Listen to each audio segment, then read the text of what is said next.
So let's begin. So welcome Konstantin Mischaikow from Rutgers. So he'll speak on combinatorial algebraic topological approach to nonlinear dynamics. Okay, so thank you very much for the invitation.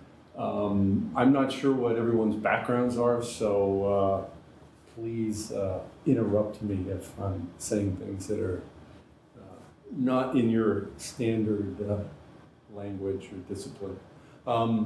Okay, so let me start with why I'm doing what I'm doing, and I'm really interested in trying to do some science. And it seems to me that science is moving in the direction of data. And so I think as a dynamicist, that's really what I do. I have to address problems where the models are given to me not because somebody has thought up a nice theory and we have a nice set of differential equations to work with, but rather because there's a whole bunch of data out there. And the data is now reality. So, it's an inverse problem, right? There's data, and I've got to tell you what the dynamics is. And if you think about modern dynamics, it's not set up to answer that problem. And here's a theorem that says it. All right, so modern dynamics, this is based on the idea of conjugacies. And so here's a theorem, logic, that says that if we're working with dynamical systems, I forgot a hypothesis here, the dynamical systems have to be on manifolds of dimension 2 or above. And I give you two dynamical systems that are ergodic, and I ask you, are they conjugate? This theorem says that that question is not Borel. If you're not a logician, and I'm not a logician, then you want to have this answer. You want to understand what this means. And so I quote from their paper that this can be interpreted as saying that there's no method or protocol that involves a countable amount of information and a countable number of steps that reliably distinguishes between non-isomorphic ergodic measures preserving transformations. So if I'm trying to solve an inverse problem and I have finite data at my disposal, even if I imagine that I'm collecting more and more data, this theorem says that trying to identify what dynamical system we're working with, given our notion of what it means to be a dynamical system, it's hopeless. Right? So my interpretation of that is that if we focus on invariant sets, which is what people in dynamics tend to do, if you focus on invariant sets, then the only natural classification of dynamics is based on conjugacy. Then we're doomed. So I want to argue that maybe we should step back, not focus on invariant sets. It's not that invariant sets aren't nice, but they should be a secondary object, not a primary object. Okay, so with that in mind, we now have to have a new theory of dynamical systems. I am not claiming to have this theory, all right? There's lots of gaps in what I'm talking about before we could call it a theory, but maybe some ideas in that direction. So I'd like a mathematical framework. It's got to, in some sense, be countable so that we can actually determine things, distinguish things. And yet, it should be rich enough so that scientifically it's, scientists, engineers want to use it. And what I'm going to give in this talk is these ideas in a different context, in a different form. Conley was very interested in invariant sets. I want to get away from that. But there's lots of ideas that he introduced that I'm going to try to argue maybe that's a framework that could be useful. So I'm going to talk about three things, basically. One is constructability. I'm going to argue that maybe if we think about dynamics in terms of order structures, that would be a useful way to go. The second thing is this richness. I've somehow got to argue that if I've done this organizing of my data into these order structures, there's still a way to come back and say something interesting for the dynamicists. And so that's where the algebraic topology will come in. And then finally, I'd like to show you that there are classes of problems where I think this approach might be useful. And so that will be these regulatory networks in biology. Right? So that's the goal for today. And I'd rather not finish and have people understand something than make it all the way through my talk. So please ask questions if what I'm saying doesn't make sense. Okay, so I have to have a prelude, again, because I don't know people's backgrounds, and I want to do just the absolute bare bones of some order theory. And we actually need to use, Stone's theorem or Priestley's theorem, but this is morally all that we need is Birkhoff's theorem. So I start with a partially ordered set. So I've drawn a partially ordered set for you, assuming everybody knows what a partially ordered set is. And what I want to do is I want to take that and generate a lattice. So a lattice is, I'm going to think of as an algebraic object with two operations. You can think of it as union and intersection, but those are maybe canonical examples. But those two algebraic operations can be a little more complicated. So a standard way to generate a lattice from a partially ordered set is to look at the collection of all downsets and think of them in terms of intersections and union as being the operations, or think of them as a partially ordered set ordered by inclusion. All right, so I started over here with my partially ordered set, and what I've done here is I'm looking, for example, at the elements A, or this A and everything below A. This would be B and everything below B, B prime and everything below B prime. Right, so that gives me a lattice. If I start at this point with a finite bounded distributive lattice, intersection distributes over union, then what I can do is I can go and look in this lattice for very special elements. These are the join irreducible elements. Here's the formal definition. Maybe the easier way to see it in the picture is with respect to this inclusion ordering, look at the elements that have a unique immediate predecessor. Right? So those are the join irreducible elements. And if you look at what I highlighted in red, which are the join irreducible elements, and you think about the poset that you get from inclusion, you see that this poset looks very much, my battery's dead. That this poset looks very much like that poset. And that's what Birkhoff's theorem is all about. Birkhoff says that if you start with a lattice, a finite distributive lattice, you look at the join irreducible elements, you look at the downset of that, you end up with a lattice that's isomorphic to what you started with. Likewise, if you started with a finite poset, you looked at the lattice of downsets, you looked at the join irreducible elements of those, then you would end up with something that's isomorphic to the poset. The reason I mention this is we will use this transformation back and forth, and because that says that both of these structures contain exactly the same information, because I can go back and forth. This structure here is clearly smaller than this structure, and so if I have to compute, I'd like to be over here. This is where the topology and things like that are going to be taking place. All right? So I want to use both, have both at my disposal. It just really gave up on me. Huh. Okay. So let me now switch, this is still prelude, to dynamics. All right. So all the dynamics that I'm talking about, you should think of as taking place in a compact metric space. I'll make it much simpler than that in a little bit. Dynamics for me is either given by a continuous map or a continuous semiflow. And I care about topology in this compact metric space, and for me, so a regular set, a closed set is regular if when you take the interior of that set and then take its closure, you get the set back again. These are just, reasonable sets, topological sets. Right? And I want to make use of those reasonablenesses. Okay. Here's a fact that if I look at the collection of regular closed sets in a compact metric space, so that's what I denote by reg, this is a bounded distributive lattice. Now you can see here the operations that we have, the V and the wedge. Well, the V is just union. The wedge is something a little bit different from just intersection. But there it now becomes the algebra of closed regular sets. Again, the point of mentioning this is just to say that if I want to think about decomposing my topological space, then, and I have this order theory in the back of my head, then there is already a natural decomposition that carries this order theory around.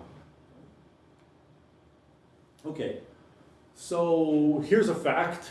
If my metric space, and I said I probably don't want to be working with in complete abstractness there, if it's a triangulable space, for example Rn, then the top dimensional cells, if you take one of these triangulations,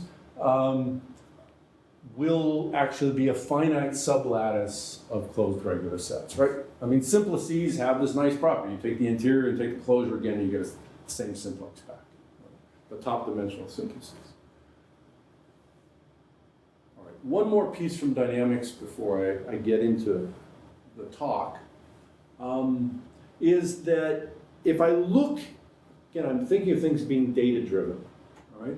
So I have my space where the data is lying, and I want to somehow see something from the dynamics. And what I claim is that these objects that I call attracting blocks are objects that we could hope to see. So these are regions of the phase space where if I look at what happens to them in forward time, they strictly go inside each other. They form, again, a nice bounded distributive lattice, back in this order theory. What's this picture all about?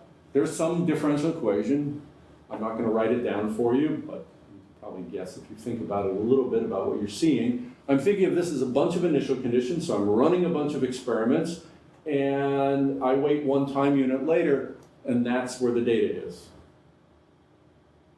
All right? Now, if I want to think about an attracting block, it's very suggestive that if I took that region there, that I've just found an attracting block, because there's a region in space, and I looked one time unit later, and it was within itself. Okay?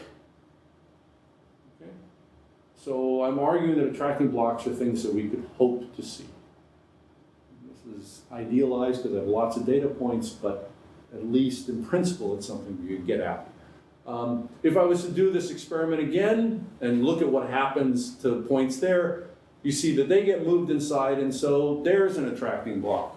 This red region got moved inside of itself.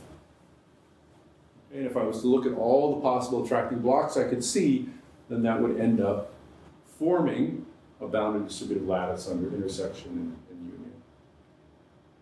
Okay, so the three things I wanted to talk about now, that's just the background.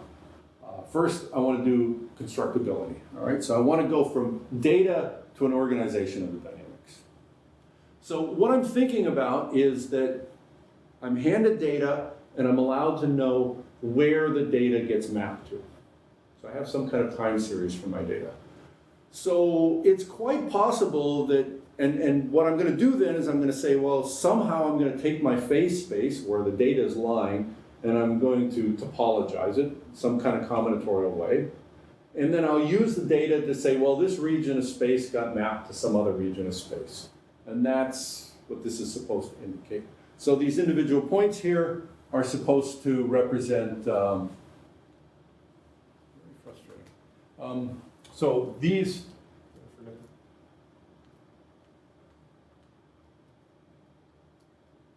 there it goes. I don't know why. Okay, so these are supposed to represent regions in the space, and this region can get mapped to itself under some of the data and get mapped to other regions under some of the data. So let's say I'm given that. Then there are obvious things that I can look at when I look at this directed graph. I can look at forward invariant sets.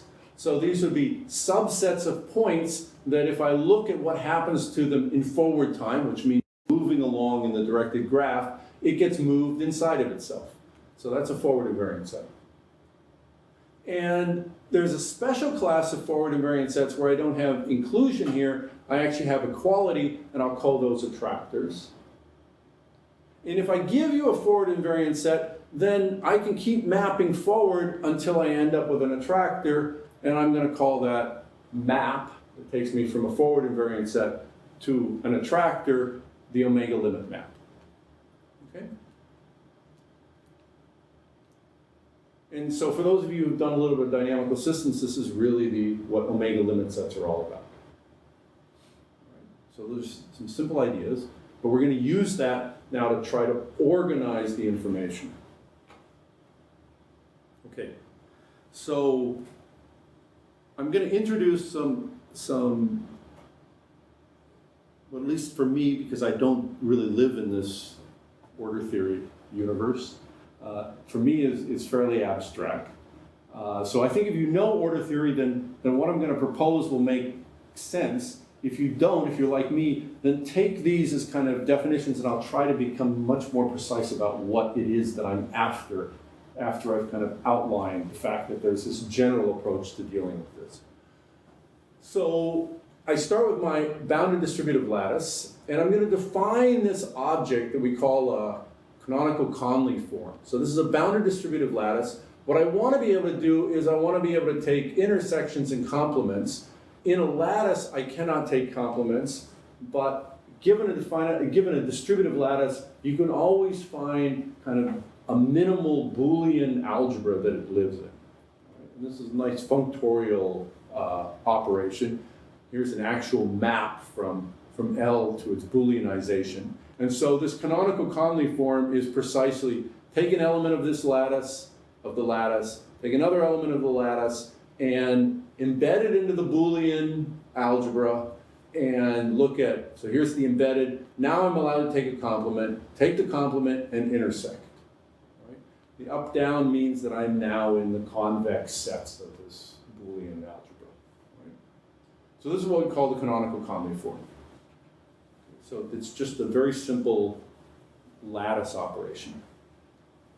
Now, what typically happens is that the Boolean algebra of a lattice is much, much bigger than the lattice, because you have all these complements floating around in there. And so what we want to be able to do is not end up in that huge space, but into a smaller space that's more relevant to the problems we're working with, all right? And so we want a representation of this Conley form in a more appropriate, well, I've now introduced the notion of a meet semilattice, and the meet part is just the fact that I want to be able to take intersections, all right? So I'm telling you that this is this Conley form that I'm defining, and I want to be able to take intersections. I don't care about unions, so I'm looking at a semilattice, and it's a meet semilattice. Okay. So there's another definition that I'll try to make clear in a simpler context. So here's the notion of an alpha omega algebra. All right, so you have in this setting, I don't know what is the problem today. So here is a bounded Boolean algebra, and here is a bunch of maps on it. All right, so. And the induced Conley form representation, if I give you one of these objects, is this formulation. It makes some much more sense if I look at it in the context of the dynamics that I'm interested in. So there's kind of two kinds of dynamics that we're going to care about. One is going to be this combinatorial. That's what I get out of my data. And the other is what I would think of as much more traditional dynamical systems. That's where differential equations and things like that lie. All right? So in the combinatorial level, my induced Conley form is going, my alpha omega algebra that I'm going to be looking at is this object right here. All right. So we're working with a finite space. We're looking at the subsets of that finite space under intersection and union. We have complement. We have the empty set as being the smallest object. We have the whole set as being the largest object. This K is going to be a lattice, and it's the lattice of forward invariant sets, which I defined for you earlier. And there was that special map that I told you about, which was the omega. This is really frustrating. This omega limit set map, which takes invariant sets forward invariant sets and maps it to attractors. So there's the Boolean algebra, there's the dynamics that I have. I look at the forward invariant sets of that dynamics. That's that lattice up there. Here's the omega limit map that I told you about. Go forward. This is the alpha limit set with alpha map, which is kind of dual to this. It just says go backwards in time. It's not so surprising I'd be interested in that if I care about intersections, right? Going forward, going back, those are kind of opposite objects. And then here will be the invariant sets. Those are kind of the objects that I told you, if we focus on them, we're lost. But if we derive them, then we're okay. So we're going to derive objects in there using this Conley form. In the topological setting, it's exactly the same, except now I have my flow, and here's where I already introduced attractor blocks. Right? Okay, so here's a theorem. And this is why I've set up this machinery, so that I can actually give you some definitions that come out of this machinery. So along the top here, along this top here is the Conley form, right? This is this map, this interior operator, which we're going to take the invariant set. This is the mappings that are coming from like omega limit sets, all right? And instead of working up here, which is too big a space, we're going to work down here, all right? So in the combinatorial, that exact diagram, which commutes, here's the combinatorial version of that. So I have these forward invariant sets that I already defined for you. I have the attractors that I've defined for you, and I told you that the omega map just takes you from these forward invariant sets to the maximal attractor that's sitting inside it. There's this Conley form that takes you into, well, if I look at invariant sets and I look at the Boolean algebra for that, well, I'm sitting in this space of subsets of a finite set. It's all the sets. But I'm a dynamicist. I don't care about all subsets of the space. I care about where the Conley form takes me. Right? So these are what I'm going to call the Morse tiles. All right? It's the surjection of that Conley form, and it's a small subset of X. I'll make it very clear what these Morse tiles are in practice in a moment. I just want to tell you that there's a canonical way to get access to all of this information. Right? And then there are going to be, down on the dynamics level, there are these Morse sets that you get by looking at the maximal invariant sets inside these objects. On the topological level, it looks exactly the same. Right? So what I'm doing here is I'm defining Morse tiles for you, and I'm defining Morse sets. Okay. Here's an important theorem. Conley proved that in classical dynamics, the set of attractors is at most countable. Since the Morse sets are obtained by a surjection from the product of attractors, this collection of Morse sets is countable. And the Morse sets are the objects that I'm going to give you descriptions of from this theory. So again, one of the reasons I put this diagram up here is that this tells me that I'm actually after a countable description of dynamics. Right? So this at least is hopeful that when I run through this process, that the set of objects that I'm after is not too big. I still need to show you it's big enough to be of interest, but this is kind of saying it's not too big. Okay. I told you, I kind of did in parallel. There's this combinatorial stuff. There's the continuous dynamics, what I've just said, this is what people are interested in. And I outlined the combinatorial theory for you. And now I'd like to argue that we can put the two together. So if I give you a discrete dynamical system, then finding attracting blocks is easy. We've been doing that for years. I'm not going to talk to you about how we do that, but there are algorithms for it. But more generally, we have a theorem that says that if you're looking at an attracting block, then it must be a regular set, a closed regular set. So this proposition leads to the following question. Can we do all of dynamics in the space of regular sets, regular closed sets?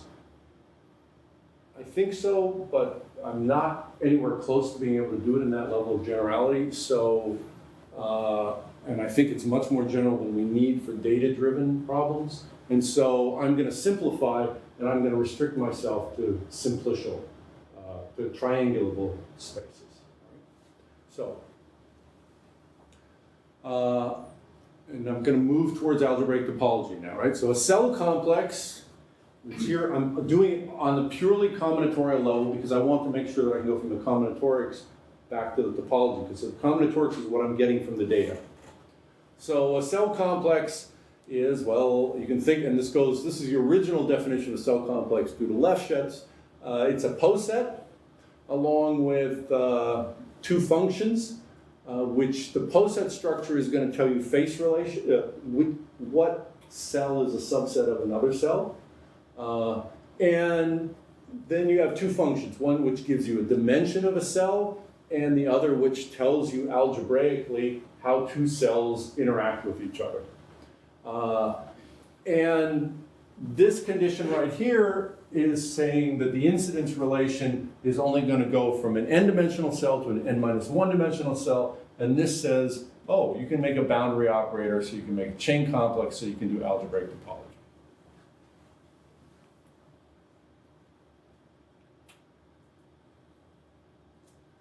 Here's a fact, and that is that if I look at the poset structure, which is looking at face relations, essentially, in the cell complex,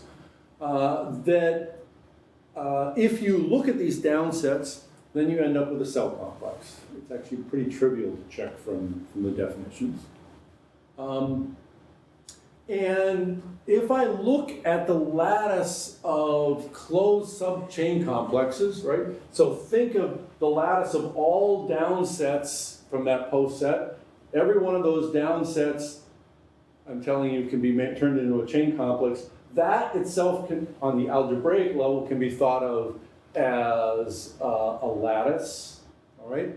But the operations there are intersection, and V is, well, you want to take the span of the algebra that you get, right? We're doing linear algebra now because we're doing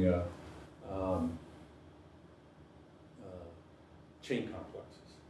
So how to take the span of two complexes? So I think of it algebraically. So you just like consider The vector space you get by taking formal combinations. Yeah, formal combinations. Okay. Yeah, yeah. Right.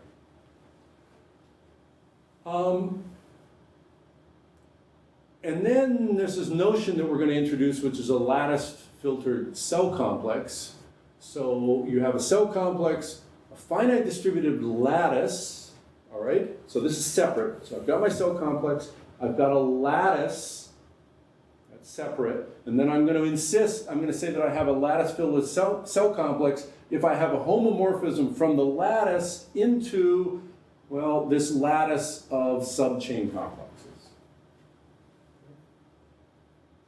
I know that's a lot of machinery to try to be sitting on, all right? I'm going to try to make it clear that this is actually very simple stuff I'm talking about, all right? It's just that this is, what I need to know that in abstract that what I'm doing makes sense. Okay. Richness. Okay, so what I've done now is I've told you I want to work with data, but of course the rest of the world cares about dynamical systems. From the, I mean, the world I live in, people care about dynamics that come from differential equations. Maybe a better way to say it. There's data out there, and that's how I think science is moving in the future. I would still like to be able to talk in this world, but this is what I'm being given. Okay, so I tried to argue that that this order theory gives me a way of organizing data, and this notion of an attractor block is how I'm eventually going to get back to the notion of continuous dynamics via algebraic topology. Okay, so I kind of set that up, and now I want to argue that algebraic topology, doing that part is actually pretty easy, and there's a lot of results that we can get that should be of interest to the dynamicists.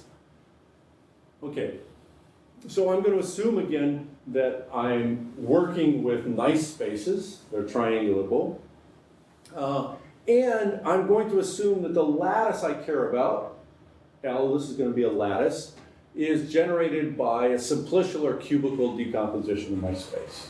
So take your space X, take a triangulation of it, look at the top cells. I told you that's a finite sublattice of the regular sets. That's what we're going to focus on. Why do I care about that? Well, think if you're going to go out, if you're a physicist and you've got to make measurements in R3, what are you going to do? You're going to get out your ruler or your meter stick. It's got hash marks on it. You're not going to be able to make any measurement smaller than that hash mark. And now I've just given you a cubical tiling of your space. That would be that lattice. All the unions of the, all the measurements you can make in, well, this was measured this way I can take the union of them, and that becomes the lattice that I'm working with.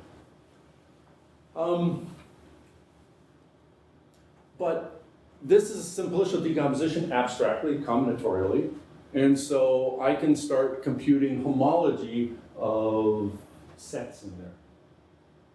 And I went back into here because this is, it's in this meet semi-lattice where I'm telling you I want to be operating to do dynamics.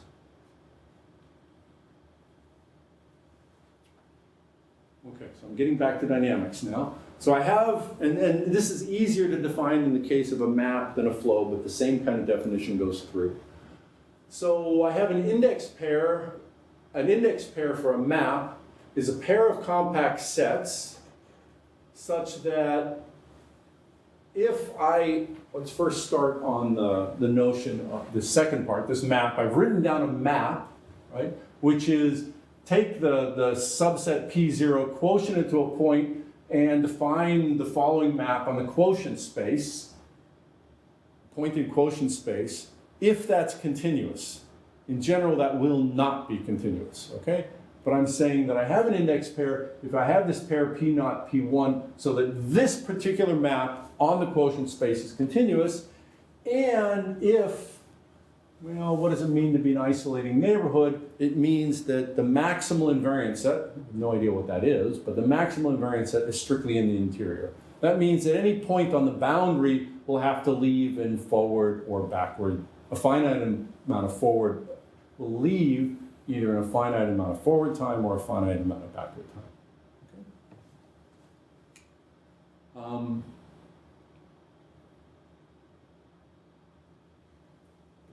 What's P0 in square brackets? Oh, take a quotient to a single point. Quotient, okay. Yes, so I've made a pointed topological space, right? Okay. So Now, it should be constructible or just, no. Just any. Okay, so yes, this definition is supposed to be as wild as I've said it. Okay. Any two pair of spaces, P0 sitting inside P1, is an index pair if this resulting map is continuous. Okay. In and of itself, it doesn't look like that. I mean, it looks like it's kind of too wild a definition to work with, okay, on the continuous level. But here's the remarkable thing, and that is that if we're in the setting that I've restricted myself to, I can't help but find these things, all right? So I have a lattice of attracting blocks. Those are the things that I hope to be able to see. And what I claim is that if you go and find the joint irreducible elements in that lattice of attracting blocks, and you, by definition, a joint irreducible element has a unique predecessor, so this object is well defined, then this is an index pair. Okay, So the objects that I'm going to end up looking at are going to be index pairs.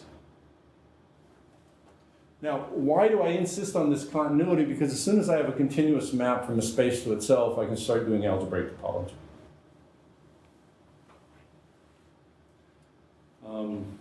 Another remark, remember I made a deal about Morse tiles. These are actually the Morse tiles. All right? So those objects in that big diagram that I said, this is where we want to look at the dynamics, they're just handed to me once again. So if I have an index pair, and I look at the relative homology, now I've suddenly switched from maps because it was easier to make the definition in maps, to flows because it's easier to talk about the index in flows. You know, if we had another hour and I could go through technicalities, then we could sort this out. But for flows, all I have to do is to compute the relative homology.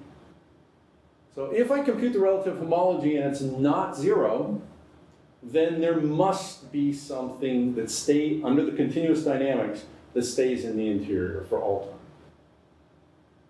Right? So I've identified the existence of an invariant set, and I've used nothing but the combinatorics that I've set up, and in fact, the combinatorics leads me to index pairs. Okay. You can do more than just say something exists. There's a bunch of theorems that we've proved over the years for fixed points, for periodic orbits, for chaotic dynamics, to actually get full structures of attractors and things like that. All right, so this is a lot of algebraic topology kind of stuff. I just want to tell you the theorems are already there. So if I do these homological calculations, then I can talk about the kind of dynamics that exists. My claim at this point is that with this combinatorial formalism and the algebraic topology, I can now talk about continuous dynamics. So let me now give you a new definition of dynamical systems based on what I've done. Right, so we're in this nice compact metric space. It's triangulable. That's my phase space.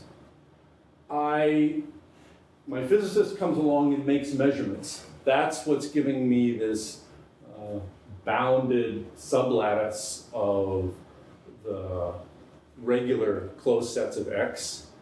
There's going to be these top cells if I do if I do a simplicial decomposition or a cubical decomposition. Those are the top cells. Those are the minimal measurements that I can make. And as soon as I give you one of this, then there's going to be a cell complex associated to it.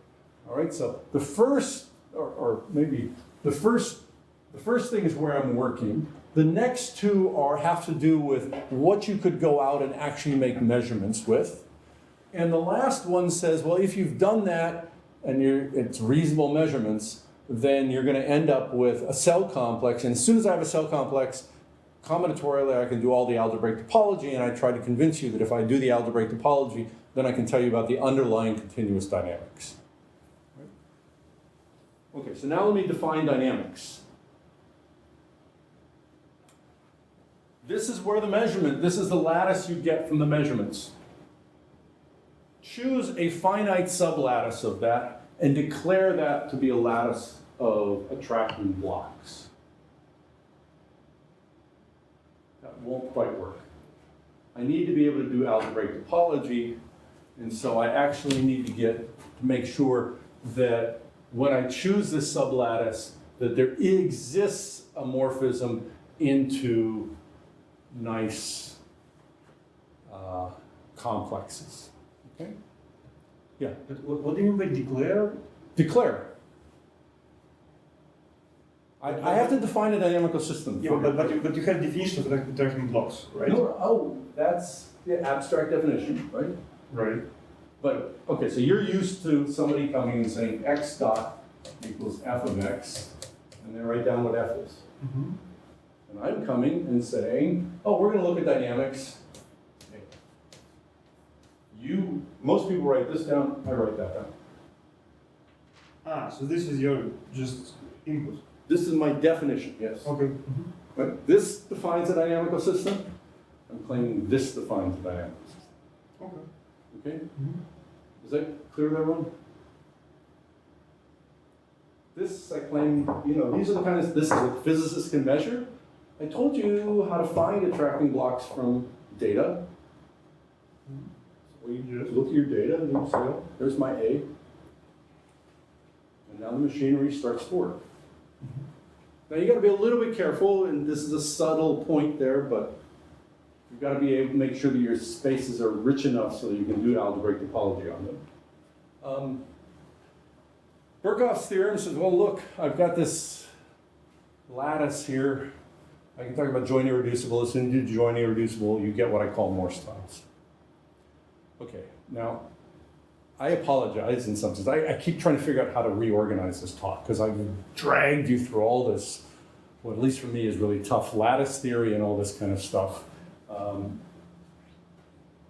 so now let me show you how simple-minded all these ideas are. Okay. So let's pick a one-dimensional phase space, the interval -4 to 4. I get my ruler out. It's got hash marks at the integers, right? So that's my space. Those are the measurements I can make. I'm defining my dynamical system right there. Okay. So there is the lattice of attractors.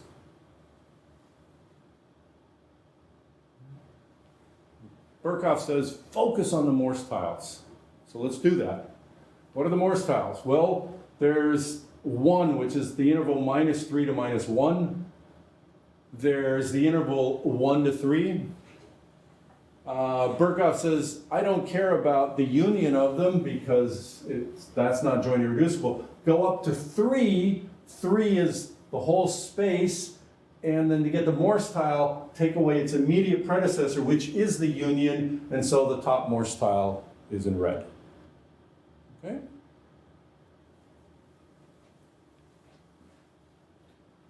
Most people like to talk about this, so let's try to relate this back to that. So, because it's one-dimensional, this is a red herring, but it just makes it so much easier to communicate. I can write this as a, as a gradient system, right? In general, I can't, but here I can, so I can draw pictures for you.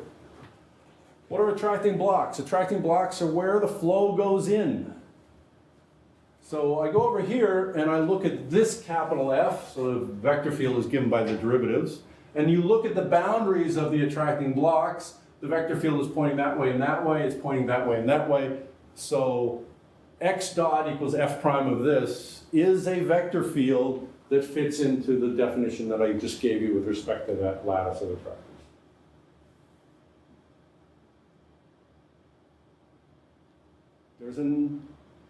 There's another one.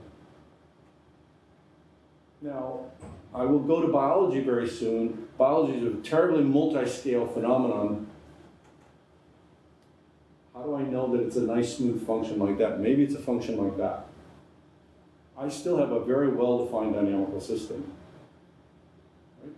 It's that lattice of attractors. There's a lot of stuff that I've swept under the carpet, but I've given you a well-defined dynamical system, and any theorem from those theorems that I've listed is valid based on this attractor. So I start with this, all right? So is your input an oracle for the computability?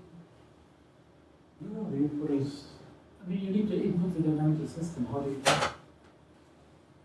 So from the, if I give say you... it's a map? It's a map. How do you? What does the computer get as the system? Oh, but you wanted to start, you're already wanting to start with a particular map. I don't want to start there.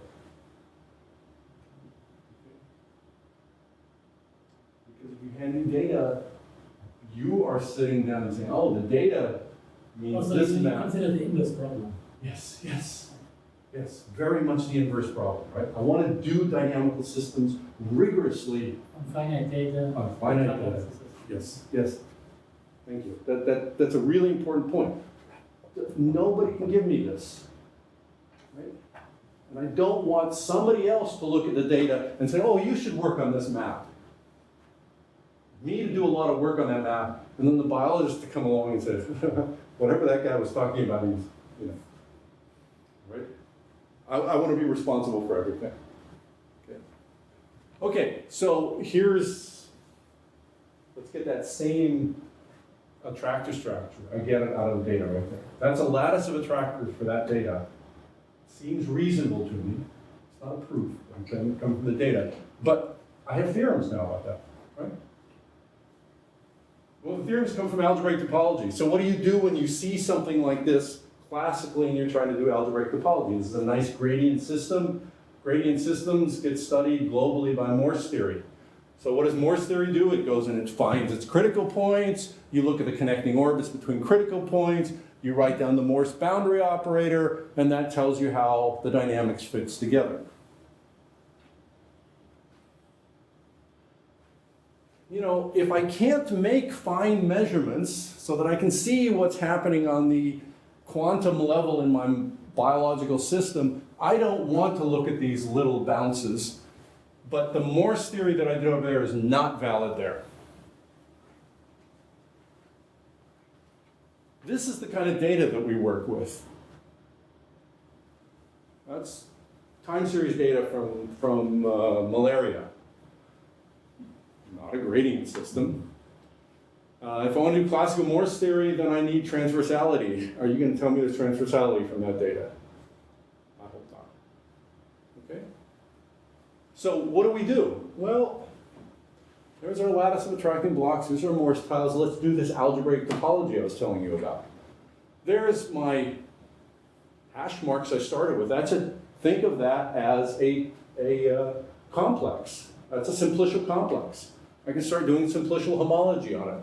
I have this lattice filtered cell complex. That's how this lattice gets mapped to subcomplexes of that big complex. It exists. That's the natural one to choose. I'm going to perform discrete Morse reduction, so now I'm giving you an algorithm by which to end up with a simpler complex. And I'm not going to go into details of that because I'm probably running out of very little time, and I would like to get to a little bit of the biology. So that will end up giving me exactly this complex, and this complex has exactly the boundary operator that we would have liked, that we got from the Morse thing, but this is now perfectly well defined.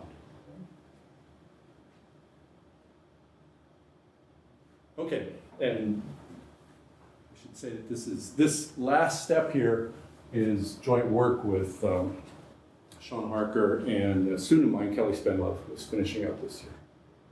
Okay, let's kind of go to your question. All right. So what I'm going to do is I'm going to take a class of problems and I'm going to develop a class of models where I get to use this theory.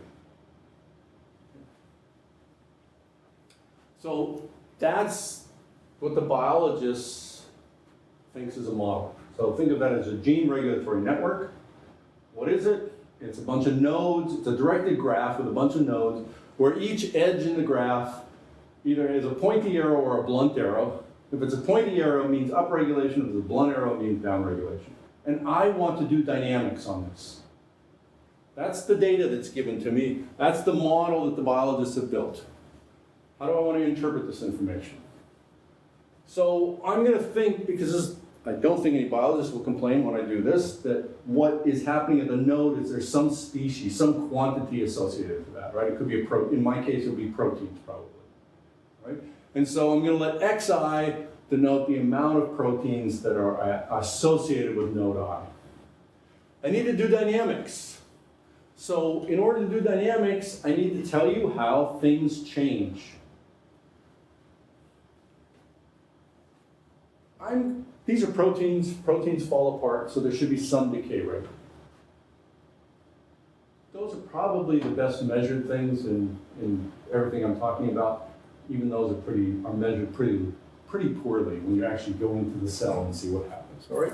So there's some kind of decay rate going on. I go back to my model and I look at arrows. For example, there's the arrow, the pointy arrow from 1 to 2. What the biologist says is that means that x1 upregulates x2. What's my thought experiment when I hear that? Is that, oh, if I was to look at a quantity of x1 in the cell and there wasn't very much x1 in the cell, then the rate of increase of x2 should be small. And if there's a lot of x1, then the rate of increase of x2 should be larger. Do I have any idea what these are? No, but let's give them names. All right, so now we're looking at the L's and the U's. Okay? So those are parameters. I have no idea what they are, but they're there. I've given them names. Somewhere there should be a place where I'm comfortable saying that if you're at the low expression level, you're to the left, and if you're at the high expression level, you're to the right. And the simplest way to turn this into a formula is to use a step function. So that's the notation for a step function that steps up. I have no numbers that I really believe, so I'm not going to try to write down a differential equation where I solve particular trajectories. I'm just going to ask the most basic question. Is x2 going up or is x2 going down? Well, to do that, if I'm over here, right, if I'm in this region and I believe this kind of step function, then x2 is going to be determined by, well, the sine of this thing plus the decay rate that's taking place. And so all I care is the sine of that quantity, because over here I'm going to be taking the the lower level, all right? And if I'm to the right of that, then whether it's increasing or decreasing is determined by the sine of that quantity. Now, what you should be complaining about is that I put this line in there and I have a step function.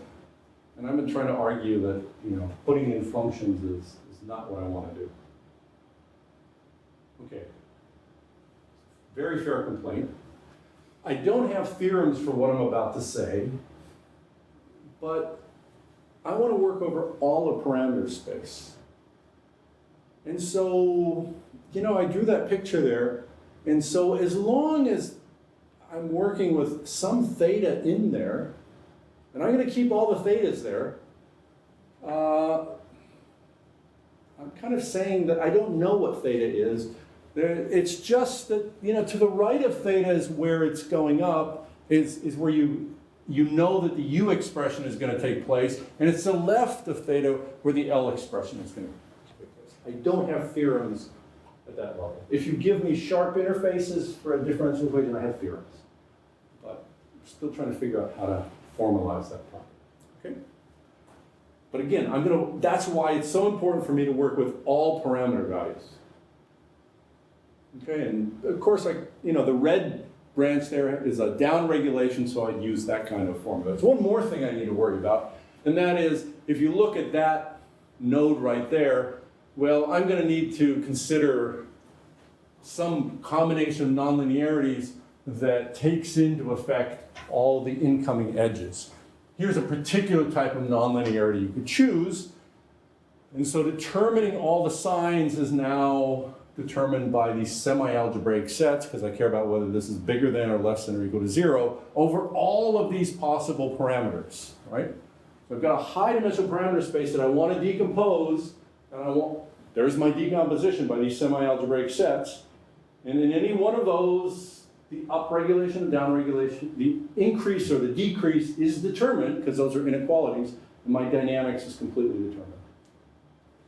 Okay. I don't know how to do this in general. So Lund has been working on this very hard to try to understand the geometry of the sub-decomposition of parameter space. For this particular nonlinearity, I think we have most things worked out, but I would like to do it for the arbitrary multilinear polynomials that we're going to get, and I don't know how to do that. And we're very interested in all of parameter space and the kind of the geometric decomposition that we get from this. Let me do a very simple example. I guess I'll finish. Toggle switch. All right, so I'm going to put all this together. So there's your phase space. Parameter space is a subset of a positive 8-dimensional orthant.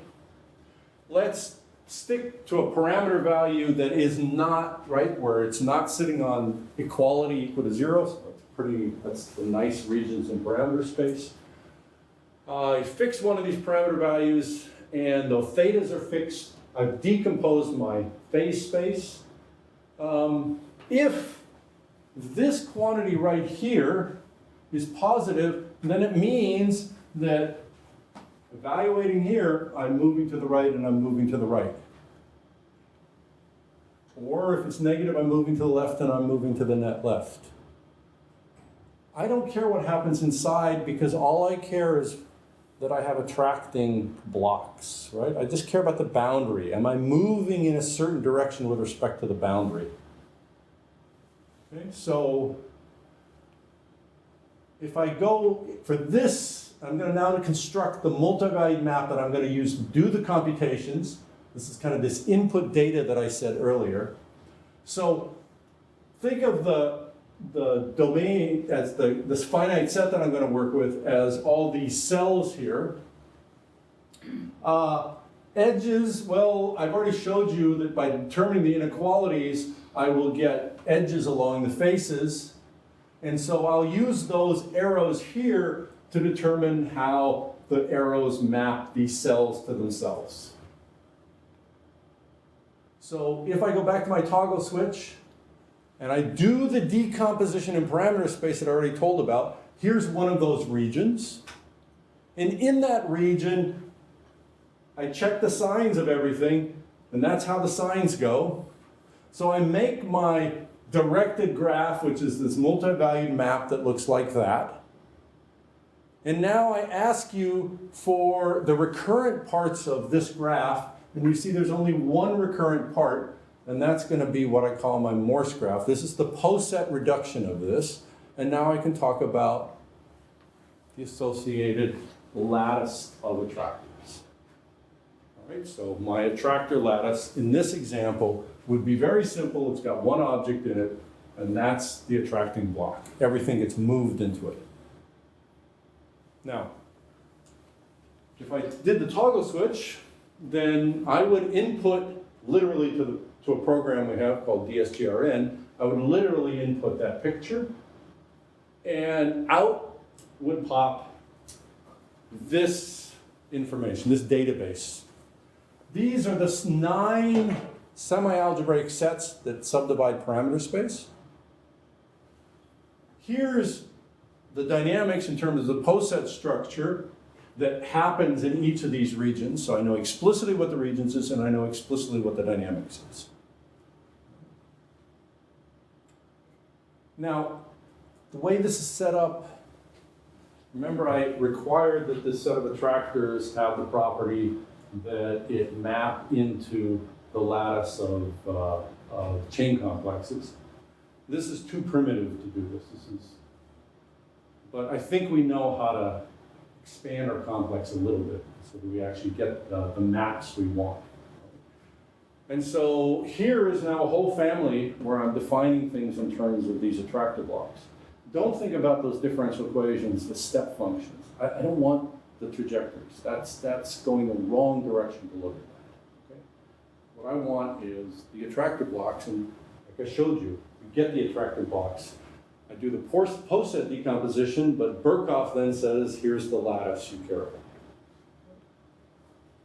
So this parameter graph gives me explicit partition of the 8-dimensional parameter space. It turns out it's a product graph over each of the nodes, so I can actually work with extremely large graphs as long as the input number at each node is small. I need help with the algebraic geometry to be able to do more complicated nodes. But as soon as we can do a more complicated node, then we can look at a much larger collection of graphs. And then the point is that we can query this for understanding local or global dynamics over all the parameter space. And so the way we actually use this is the biologists are giving us data so that we know the phenotype. We're working with synthetic biologists, which is nice because they give us then the network. And we look at the phenotype, and one of the things we've been doing is trying to explain to them why their nice synthetic network that works in one organism doesn't work in another organism. That's the experimental, that's experimentally what they see. We can go into the database and say, well, the fact that this network is producing this dynamic, not the dynamics you want to, suggests that you're operating in this region of parameter space. And so what you need to do is to compensate by changing some of these parameters to put you back to where you want to be. Okay, this is very much a joint project with a group of people at Rutgers. The theoretical work is done with Rob Vandervorst and Bill Calise, and the applications of DSGRN to biology is being done with Tim Moschetti group at Montana State. Thank you very much.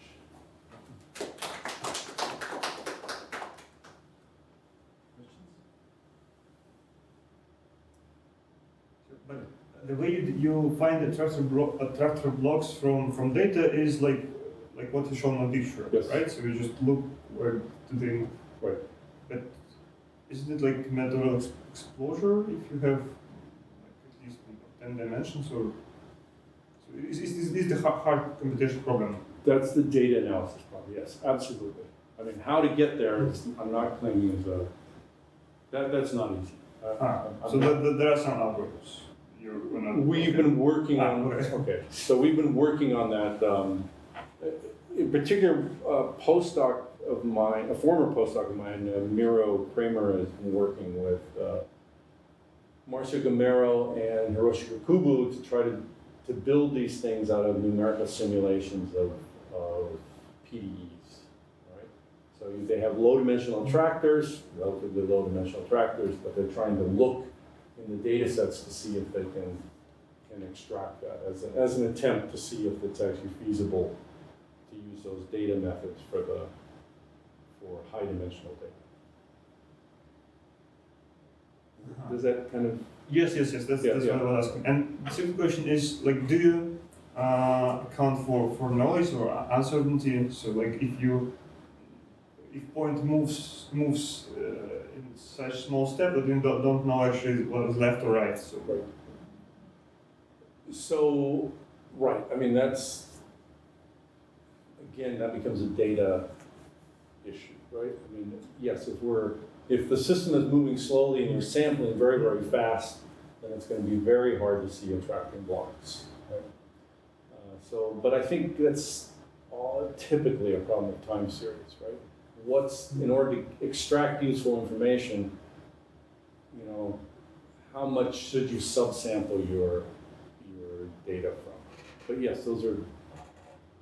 But this is sort of like separate issue, right? So there's two-stage process. First, we get attractive blocks, and then we work with them without thinking from where they came. That's the point of this talk. Okay. If you can give me a lattice of attractor blocks, then you don't have to think anymore. Okay. Because I've provided a machinery that knows how to, it can obviously be optimized in terms of how the calculations are really done. But this is a machinery that will take that as input and will guarantee you theorems about the underlying dynamical system.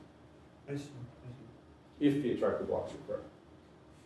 So this initial finite set, it must also be an invariant set, right? Otherwise you would go out on the iteration. It should be positively invariant. Well, forward invariant. Yes. So do you then assume that the underlying dynamics is somehow stable? Because you extract the data, essentially you need somehow small perturbations should produce more or less the same behavior. So it's the distribution. I mean, those are the only problems that I've seriously thought about at the moment.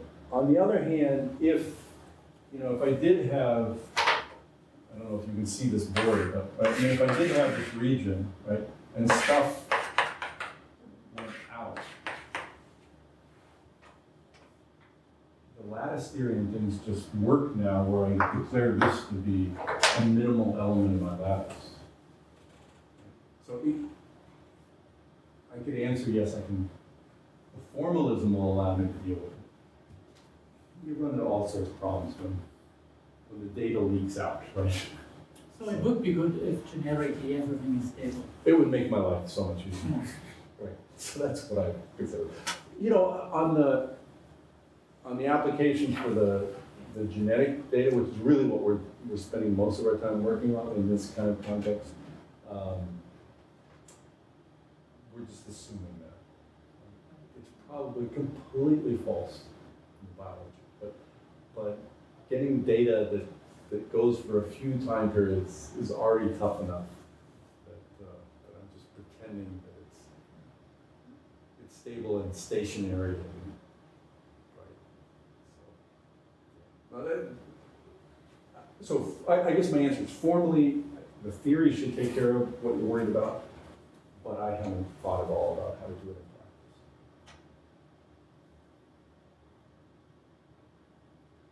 More questions?